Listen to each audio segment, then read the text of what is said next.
Hello and welcome to episode 11 of the Zesty Dietitian podcast. I'm your host, Mackenzie Caldwell, registered dietitian. In today's episode, we're going to be diving into all things food and culture, pregnancy, birth with one of my good friends and colleagues, Reatna Taylor. Reatna and I went to graduate school together at Carolina, and she's such an amazing human. A little bit more about her.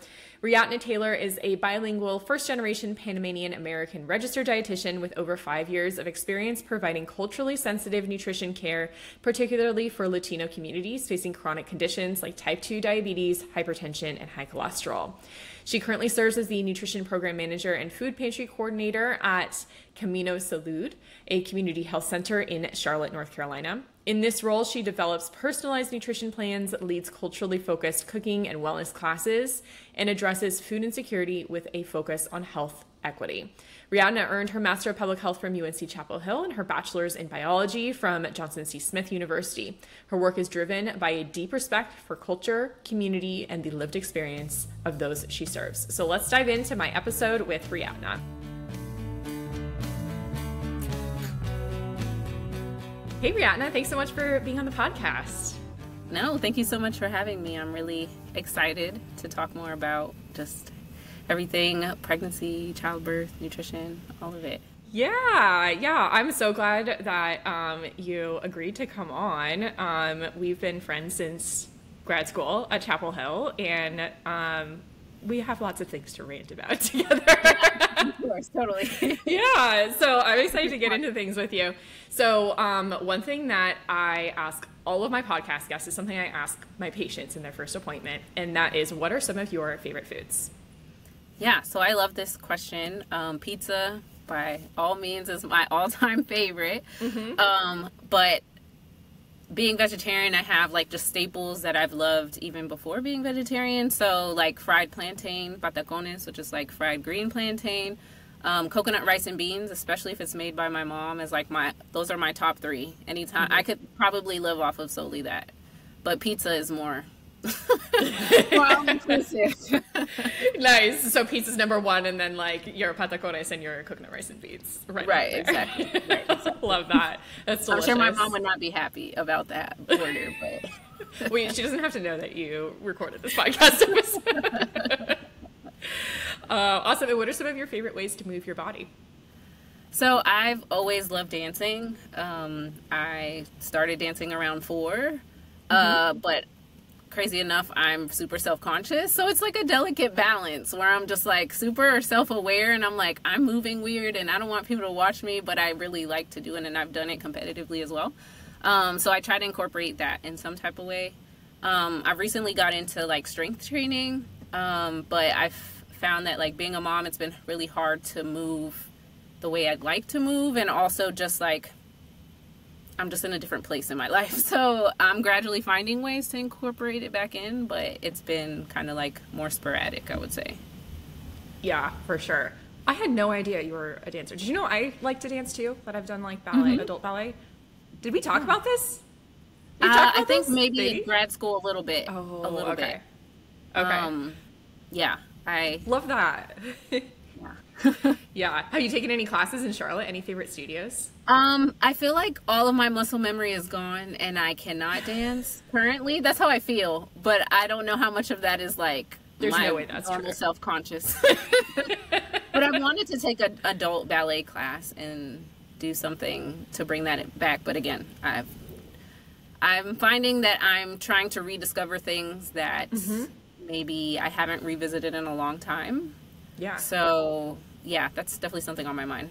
That's awesome. I love that. And they definitely exist. I know that there's like adult, because I've taken some in Charlotte. So maybe we can do that together. That'd be fun. Yeah, that would be fun. I'd love to. Yeah. And strength training too. I feel like being a dancer, nobody teaches you how to strength train, but it's so like, it just feels so good. Yeah. And so important for so many reasons too. So. Exactly. Yeah. I'm a newbie, but I'm like trying to like teeter the line between like making it work with just being a professional and being a mom and being a wife, like all of the roles. I feel like it's really hard to strike a balance. Yeah, absolutely. And for people listening, know that you're not alone. Like, yes, us as dietitians, we're going to recommend strength training, but we get it. We know that like we're humans too. We live our lives too. It's always hard to figure that out. But I love that. I'm with you on that too. Also a newbie to the strength training, and feels good, but hard to fit it in sometimes. Right, for sure. And I know that you are also a doula, on top of being a dietitian. So why don't you first just tell us a little bit about what you do as a dietitian, your role at your clinic, and then, tell us more about being a doula too. Yeah. So I work at a community health center here in Charlotte that's just recently rebranded as Camino Salud. And I focus on culturally inclusive nutrition care, primarily Latino patients are who I see. I want to say 99% of my consults are done in Spanish. I have the rare sprinkling of English here and there. But my goal is usually to help individuals navigate chronic conditions. So it's a lot of like diabetes or hypertension, high cholesterol, but specifically through the lens of culturally relevant nutrition education. To supplement that, we have like cooking or wellness classes, creating just like meal ideas and just giving them resources that help them honor their heritage while also promoting their health in a way that's sustainable but also non-restrictive. So that's kind of the lens of how I work as a dietitian. As a doula, I'm technically not certified. I'm DONA trained, so there's different organizations, reputable training organizations that offer different ways to become a doula. So there's DONA International, there's CAPA, and then there's ICEA, which is International Childbirth Education Association. Through my alma mater, they had a doula training program about, I want to say, the year after I graduated from grad school. And I was looking into just gathering more knowledge. When I was in undergrad, I was in a preconceptual health club. And so I've always had that like kind of interest, and this seemed like a good way to do something that could be in line with nutrition but wasn't nutrition focused specifically. So I underwent a 16-hour like 2-day course, and it was really intensive. But we talked about pregnancy, childbirth, postpartum care, breastfeeding support, and just emotional advocacy for the patients themselves and also their partners. However, to complete the certification, you needed to attend 3 births, and I had just started working at the county in WIC. Right. So I didn't really have that much PTO, and births are unpredictable. Like, you can't plan them unless it's like a planned C-section. So it was just like there wasn't a lot of flexibility. I was able to assist one of my friends with a birth soon after I got after I completed the training. However, she had to do a scheduled C-section. I had taken off for the day that she was supposed to be induced, but the baby didn't actually come that day. And then the next day I couldn't like call off of work, so I wasn't able to actually be there. And I was like, I don't think I'm going to make this work at this time because I'm just starting out.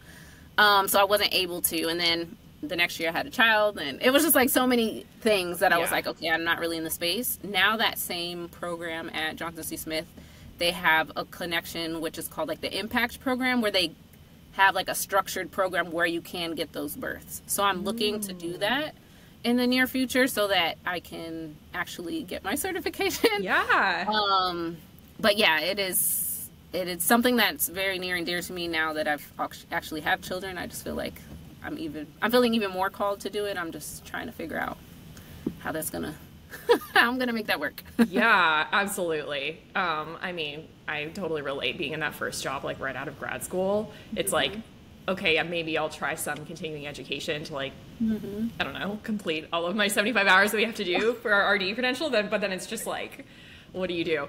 But that's so cool. And we have evidence that doula care really does improve pregnancy outcomes. And I'm not sure exactly like what the statistics are. You might know better than me, but having a doula in your pregnancy reduces intervention, and that being like less likelihood of needing an emergency C-section or all of these other things, which is really cool. Tell us more about like maybe why people might consider a doula. Yeah, so like you mentioned, there's a lesser risk. I don't know the percentage off the top of my head, but there is a lesser risk of interventions. And part of that is because we focus so much on education.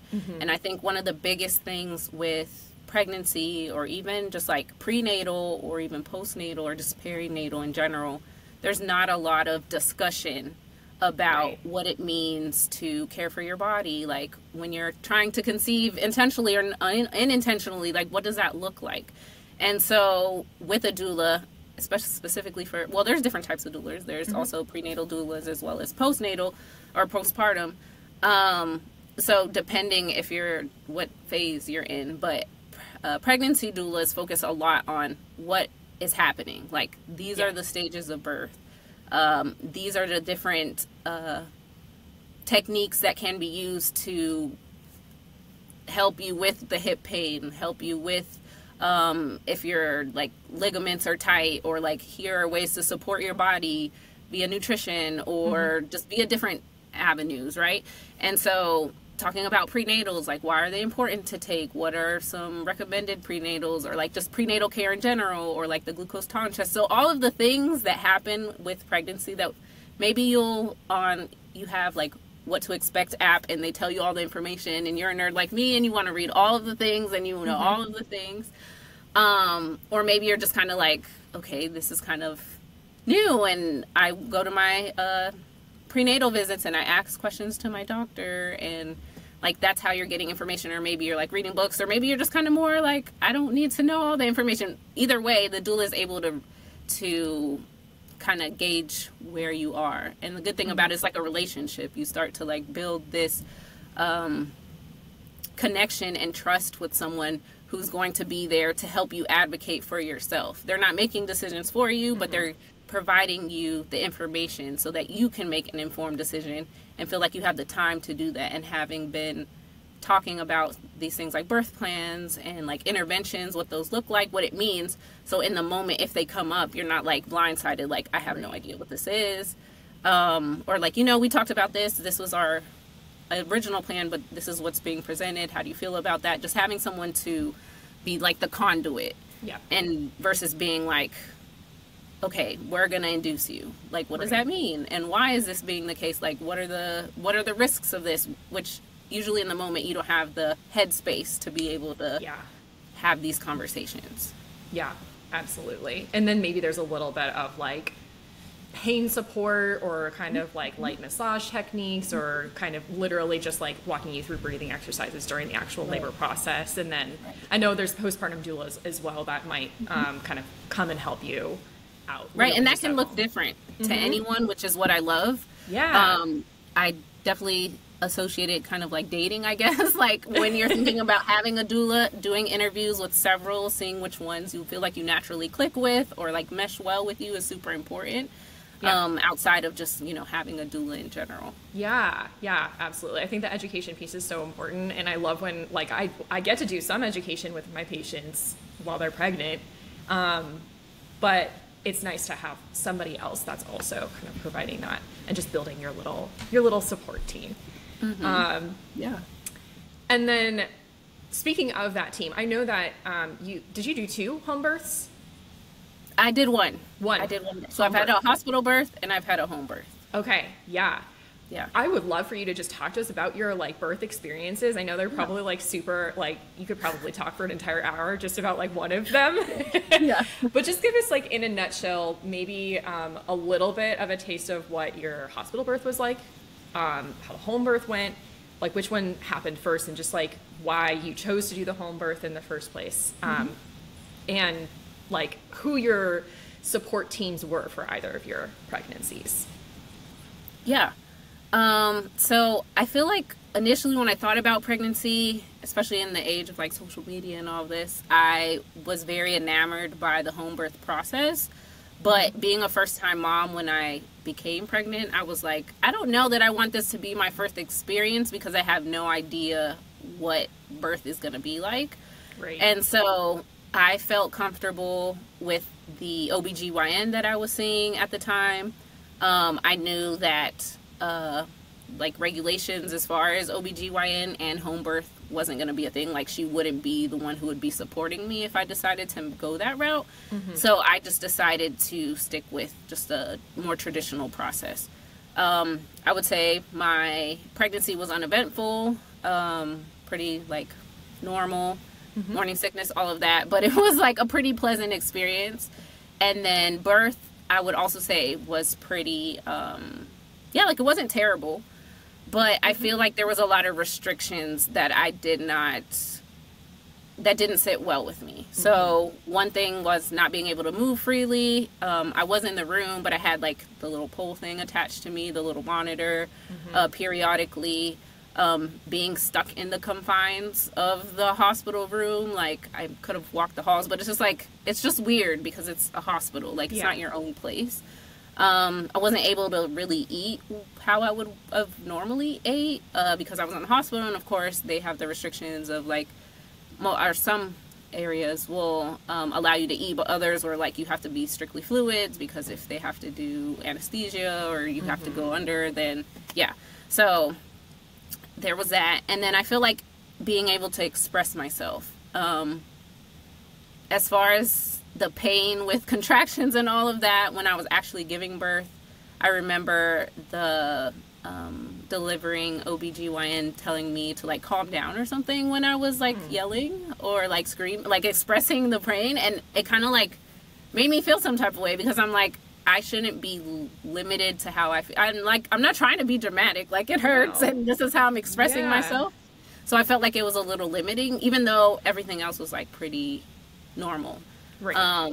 I did tear, and so I had to do like stitching and all of that, but I also wasn't able to deliver in a different position that wasn't reclined. And so all of those things collectively, I was like, it was a good experience, but I just feel like it could be better. Sure. So when I found out I was pregnant the second time, I was like, I think I definitely want to do a home birth. Some circumstances were a little bit different because when I had my daughter, I was working at the county, so I had like really good insurance. When I had my son, at the time where I'm currently working, we do have benefits now, but at the time we didn't have health benefits. So I was like, okay, I don't have the money necessarily for a hospital birth. So I think I looked at home birth as a more economical way to still have like the prenatal care. The insurance that I had, I knew that I would be able to get prenatal care for free as well. So I kind of just did both at the same time. And then my insurance actually ended at the end of the year, and I was going to get a different plan, and it was going to be entirely different. So I was seeing the midwife that I found through home birth, and then a midwife through Providence OBGYN. And then once I got the new insurance, they were no longer going to cover midwifery I could still go to the OBGYN, but it would not cover midwifery. I had to see OBGYNs, and I was like, I'm not trying to do that. It was whatever. I don't remember why at that time. It was marketplace insurance that I had. But I knew that that's just not what I wanted to do, but it worked out perfectly. And then, so my home birth experience was amazing. My son came really fast. I was at home in my own place. I gave my initial goal was to do a water birth, but that did not happen because he came too fast. My doula came in with the pool to set it up and everything, and just, he said no thank you. It would have taken like 30-45 minutes for it to be set up. And when she came, that was a little bit after the midwife had gotten there, and she had checked my cervix, and she was like, oh yeah, you're 10 centimeters. You could push right now. And I was just like, okay, no, not yet. So when my doula came in was soon after that, I was like, yeah, I'm ready to go, but I don't think I'm going to wait for that pool. Yeah. But it was good, and I gave birth in my bedroom. I was just standing. And it was a good experience overall. I liked having, being in my own comfortable space. I took a shower beforehand. I was just like free. I didn't feel any type of way about the people who were there because I had met all of them throughout the rotation of my prenatal care. All of the midwives that came, my doula was there, my mother-in-law, everybody who lives in the house. So it was just like people that I was already comfortable with, and I didn't feel any type of way about like how I was presenting or if I was making too much noise or anything like that. So I just felt like there was a sense of just calm and peace. And I really think that helped my recovery as well. Yeah, absolutely. That's awesome. You said you gave birth standing up. Yes. That's awesome. That's so cool. I love the idea of like gravity helping with things too.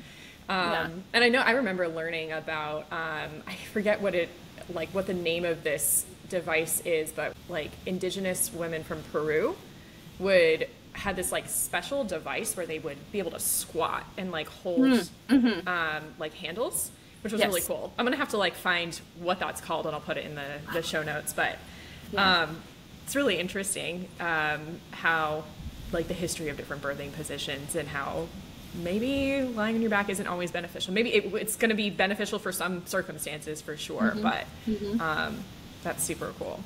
And there's risks to home births, of course, so it's important that everybody and that people listening know that like they're informed, and it's important to talk to your midwives about that or your doctor about that. But there's also in-between options too, like birth centers. Here in Charlotte, we're a little bit limited. We just have pretty much natural beginnings, which is a little bit of a hike. And then there's also different types of hospital birth environments as well.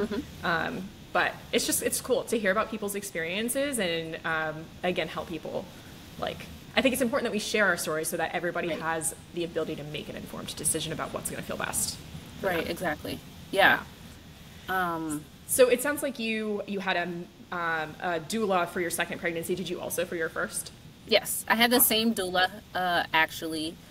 Funny story is she was pregnant around the same time I was pregnant with my first, and she actually gave birth before I did.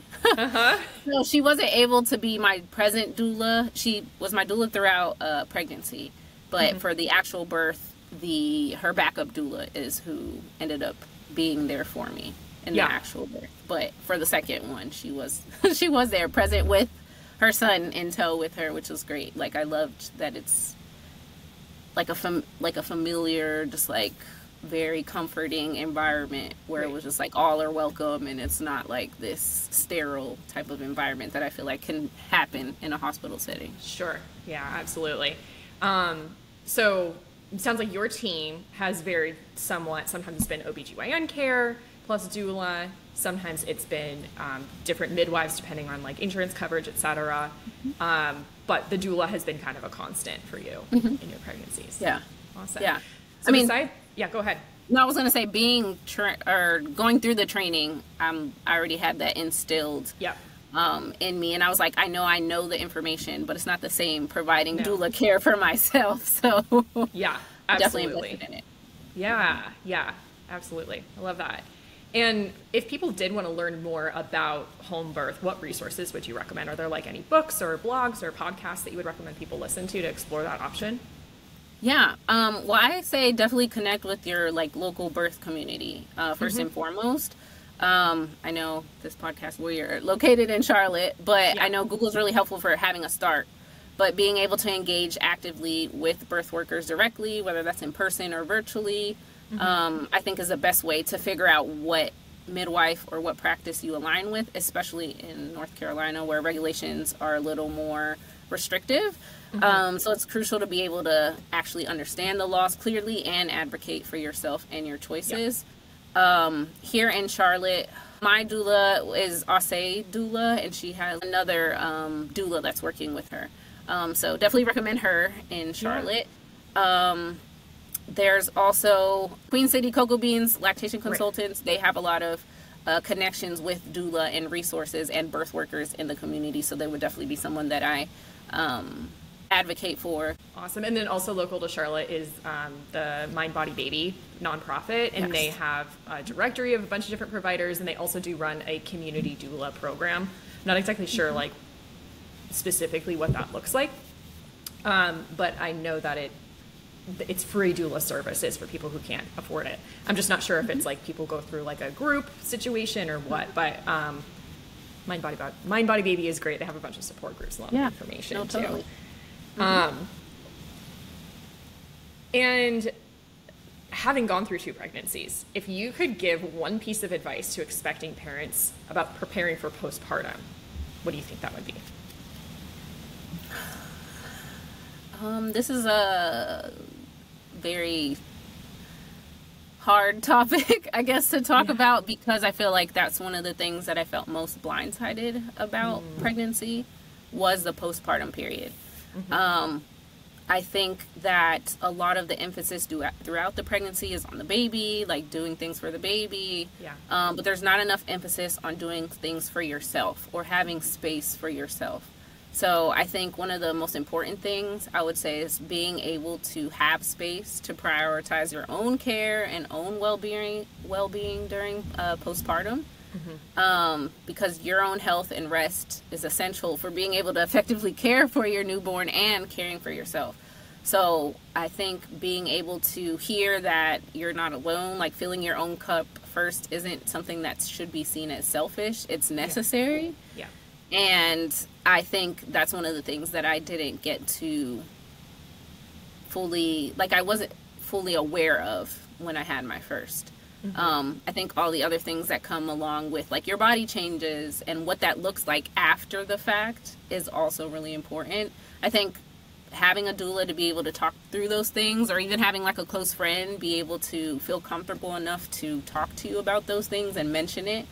I know a lot of times we focus on, oh yeah, you're not going to get any sleep and this and that, but I'm like, I want to know, or I would have wanted to know, like, what is going to happen to me? Like, how am I going to feel with being a day out or 2 days out or a week out from giving birth? Like, there's so many things that I felt like I wasn't aware of, and I was just like in shock, essentially. So I think that's probably the biggest piece, is just like being able to have space to prioritize your own care. And maybe recovery. Even kind of, having honest conversations with other people that have given birth themselves too, just to like at least kind of have an understanding of what that potentially might look like. Everyone's experience is going to be different, but have a little bit more of an idea of what to expect. And making sure you fill up your own cup first. For sure. I think that's great advice. That's really, really good advice. So kind of switching gears here, I want to talk a little bit more about culture. And I know that's like a big part of your job and something you really care about. And you shared with me personally when we've just been friends and hanging out, and then on your social media, that you identify as Afro-Latina.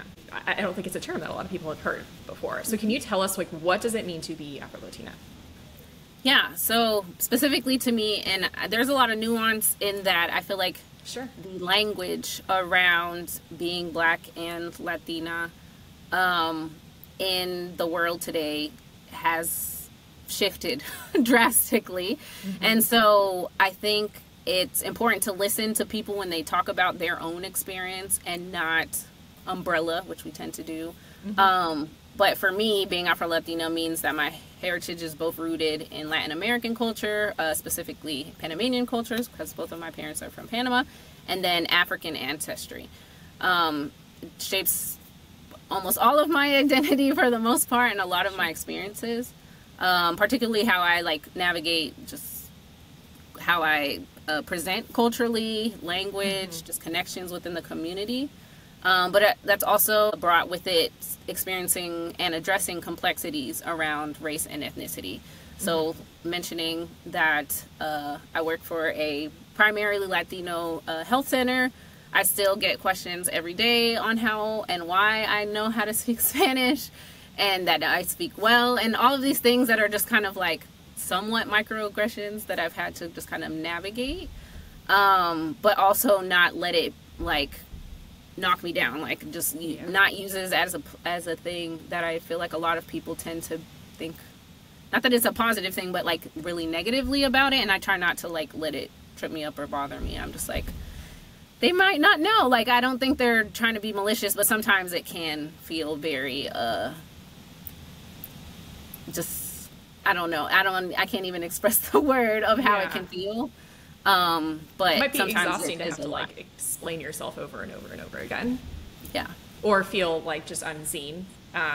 Like obviously your community has existed for many, many, many generations, and people just kind of like acting like it doesn't exist is not cool, to put it lightly. Right. Yeah. So that takes a lot of strength, and we admire you for that, for sure.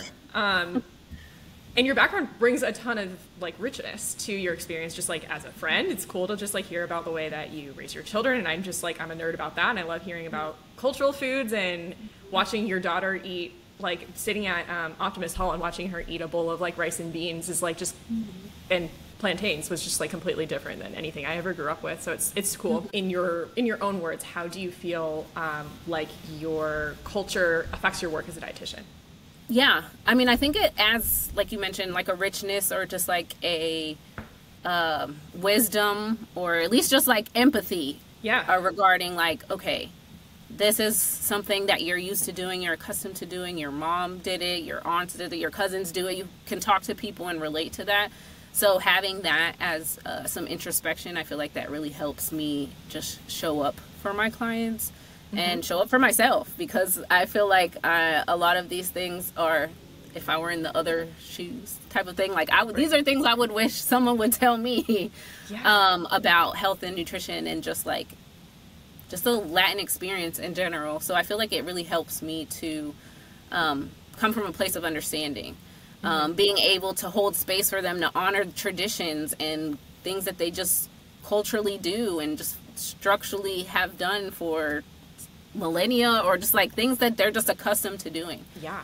So I think the perspective really helps me just create a meaningful, culturally inclusive, culturally tailored experience and strategies that resonate deeply with them. And just being open to learning, because everything is different and we're not a monolith. So sometimes with my Mexican patients, they're sometimes in awe when I mention something. They're like, oh yeah, do you know this? And I'm like, yeah, it's this. And they're like, oh my gosh. But other times it'll meet with someone who they're like, oh no, I don't eat that. I don't like that. That's gross. So it's just like, having that understanding that it's not going to be the same for everyone, but at least having the basis to meet them where they are. Yeah. Yeah, absolutely. I love that. And I feel like I try as much as I can to meet my clients of different backgrounds where they are, but having that experience yourself is just like, and it sometimes like just brings a sense of safety to the work. And I feel like I try really hard to build that sense of safety with my patients, but having that experience yourself. And that's why organizations like Diversified Dietetics exist and are extremely important for sure. And I think in this like weird age where diversity is starting to become like a bad word politically is just so wrong and for so many reasons, but I think like talking about it is important. So anyways, I've learned a lot from you just as a friend and a fellow dietitian, so I wanted to talk about that a little bit. And how do you feel like your culture affected the way that you approached pregnancy and now affects how you are raising your children? Yeah, so I know specifically with pregnancy, in Latin America, and a lot of, not everyone obviously, but in a lot of communities, they practice like cuarentena. So it's like a traditional 40-day postpartum practice that's focused on rest and recovery, leaning really heavily into the village. Usually all of the women, village both metaphorically and physically, will take care and provide support for the person who's experiencing postpartum. So I practiced something similar with both pregnancies. I wouldn't say I was as strict about it in every aspect, because there's certain things that's like you can't wash your hair and you can't do certain things, and I was just like, I don't know that I'm gonna do that. Sure. But some of the things like not going outside, or like not letting like the cold air hit you from like the refrigerator door, like those are things that I was like, I'm okay with not doing, like not incorporating that into my practice. Sure. So I was a little more intentional with it with my second practice with my second pregnancy, because my first pregnancy recovery wise was a little rough. I feel like I did too much too fast. I tried to just move too much. I didn't honor my body as far as getting it the rest that it deserved, and just like taking it easy and letting other people support me. Which I have a challenge with that in general. So it was really hard for me to kind of like surrender.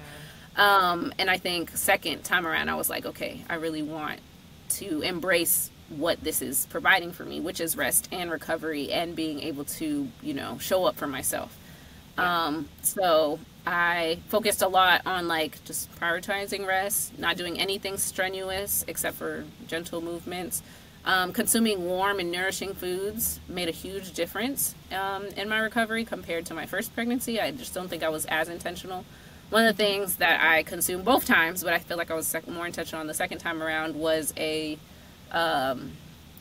colada. So it's just like a warm oatmeal drink that my mother-in-law made. It has piloncillo, which is like raw sugar cane, cinnamon, and then like different fruits like naranjillo. And so it's cooked and it becomes like this, it's not like a porridge, it's more like a beverage. And so I would drink that. And so that was really helpful for like recovery, nutrition, like really easy when I wasn't like, didn't really have an appetite, didn't want to like chew food. It allowed me to have something that was easy access, that was warm, and it felt like comforting. But also because of the oatmeal was helpful for lactation. So it was just like helpful with maintaining hydration and just, all of the things. So that was something that I really like relied on during the first pregnancy, but I was super intentional with it on the second pregnancy. And then just leading into the village, because I know a lot of times you're like, oh, I'm in postpartum, other moms have been in postpartum, they should just know what I need. But it's like, no, it's not that simple. So being able to communicate like, hey, I need this, or I would like this, and being able to communicate that was really supportive. Yeah. And it's so cool how some of these practices exist in other cultures across the globe too, and maybe even use like a similar word. Like I've even heard from some clients or friends that are East Asian kind of doing that kind of like 40-day rest period, which is super cool. And I always find it so cool how we have these cultural traditions that when we break it down like nutritionally, it is fantastic. And there's another kind of like one of my clients who's Dominican was sharing about a kind of fertility drink that included beets and I think carrots and cinnamon, and I think there might have been another fruit or something in there. But beets is something that can potentially help with blood flow to the uterus, and it's also just like super nutritious too. So I think it's really cool when we get to see how all of these different cultural traditions may have involved some sort of like wisdom that we haven't yet been able to dig into with Western science yet. But like if we do break it down, it makes sense scientifically, which is super cool. So I love that. What was the name of the drink? It's colada. Colada. Cool. That's awesome. Yeah. I love that. Yeah. And when you are kind of like feeding your children, what's maybe like how you pair like what you know about child feeding practices and your culture? Yeah, so I feel like this is hard. That is hard because I feel like I have competing brains on that. So I have like my nutrition brain, like these are the guidelines that we should loosely follow. And then on the other hand, I have like my mother-in-law and my mom, like, oh, we did this and you did this, and like try to incorporate those cultural practices. So trying to strike a balance in between has been kind of challenging. But I try to focus or lean more into, you know, our cultural foods are nutritious. They don't need to be modified. They don't need to be altered. It doesn't have to be brown rice over white rice for it to provide nutrition, and not healthify more or less those things. So like being able to recognize like plantain is a starch, yes, but it provides energy. It can be resistant starch depending on if it's the green version or the more ripe version. The combinations of like combining it with cheese is a way to like help manage blood sugar. Like there's so many things. It has fiber, and other like micronutrients. Right, exactly. So being able to not panic when my daughter, because she's my more selective eater, just wants to eat plantain and egg and that's it. Like being okay with like, I know that she's getting the fiber that she needs. I know she's not necessarily eating a whole grain, but she's still getting that nutrition that she needs. So I try to use that as a lens. And living in a multi-general household, I actually don't do majority of the cooking. So a lot of it is Ecuadorian, which my husband is. So they're getting that cultural exposure because those foods are being prepared. While also when I make things, sometimes it is a more like US American focused or like pasta or something like that. So being able to like marry the both worlds and not necessarily stick to just one thing. Yeah, and maybe even like letting our dietitian brain just like relax and zoom out a little bit and notice exactly like what you were saying. What are the nutritional benefits and how like maybe we learned about baby-led weaning very specifically in our classes or like a training we did from work, and it was only these foods that were pictured, but if we like zoom out and compare, then maybe it's actually not any different. Even though the foods look different, maybe it's still providing literally exactly the same thing. Right, exactly. Yeah. And I think that's super important for our adult clients to recognize too. There's a lot of like diet culture is racist, and it likes to say like, hey, this like European food system way of eating is definitely better and yours is bad, when in fact that is actually not true, and we can 1000% make a balanced eating pattern fit for any cultural background, any cuisine. Exactly. Yeah. So I try to internalize that as well. I'm fighting the same things my patients are fighting. Yeah. Especially, like I said, being in a multi-generational household, it's like I'm not the only one with input, which is fine. I love that. But sometimes it can be a bit challenging to decipher, just kind of like not internalize, you know. And we just all want what's best, and what's best might look different.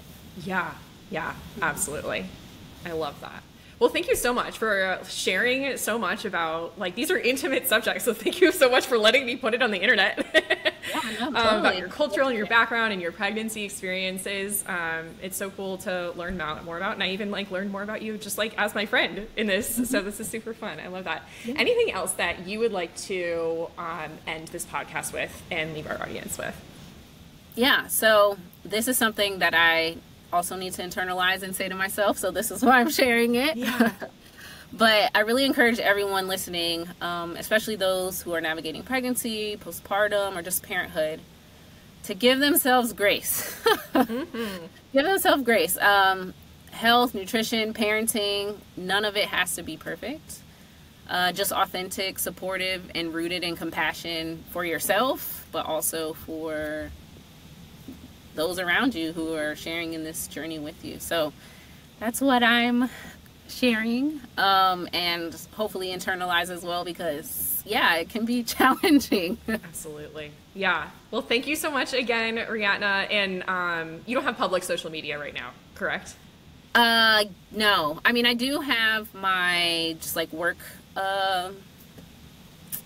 I would say social media. Like I have a social media presence through my work organization. Sometimes we do like different things on there, but I don't have anything personal. But I love following people personally if they would love to follow me. It's Ria_Tay on everything, all the platforms. Love that. Awesome. Well, thank you so much, Reatna, again, for coming on the podcast, and I hope you have a great rest of your day. No, thank you so much for having me.